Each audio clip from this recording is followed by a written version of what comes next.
நீ பட்ட கஷ்டங்களுக்கு எல்லாம் விடிவு வந்து விட்டது.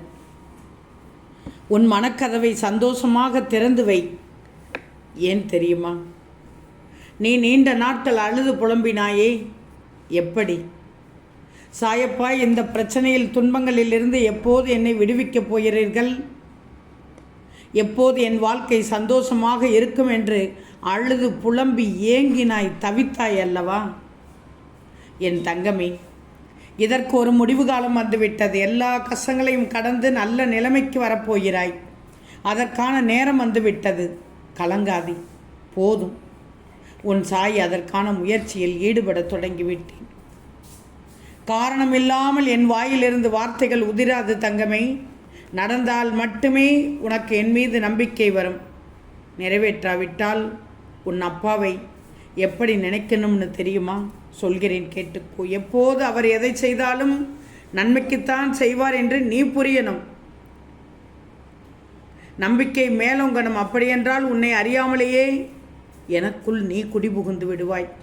அதனால் வாழ்க்கையை உன்னை எப்படி சுழற்றினாலும் எல்லாவற்றையும் கடந்து போகும் துணிவு உனக்குள் வரும். கடும் புயலில் கூட உன் மனது அமைதியாக இருக்கும். பதட்டப்படாமல் முடிவு எடுப்பாய். இதுதான் நான் உன்னுள்ளே குடியேறிய நிலை. உன்னுள் மாற்றம் தெரிந்தாலே உன் சாய் உன் கூட இருக்கிறேன் என்று தெரிஞ்சுக்கோ. எங்கும், எந்த இடத்திலும், எந்த நிலையிலும், எந்த சூழ்நிலையிலும் உனக்குள் நான் இருப்பதை உணர்ந்து கொள்வாய். நல்ல செய்தியை கேட்கப் போகிறாய் நீ. உடனே நீ இது கனவா நனவா என்று துள்ளி குதித்து குதூகலமாக இருப்பாய். காரணம், நீ விரும்பிய அந்த பொன்னான கால நேரம் வந்துவிட்டது.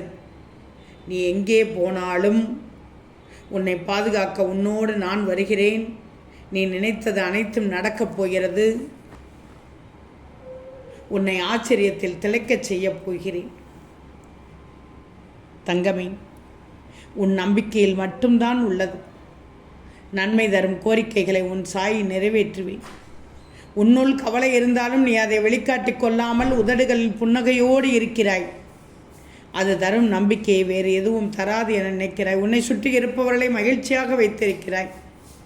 சந்தோஷம் தங்கமி. விடியலுக்காக காத்திருக்கிறாய். நான் அதற்கு துணை நிற்பேன்.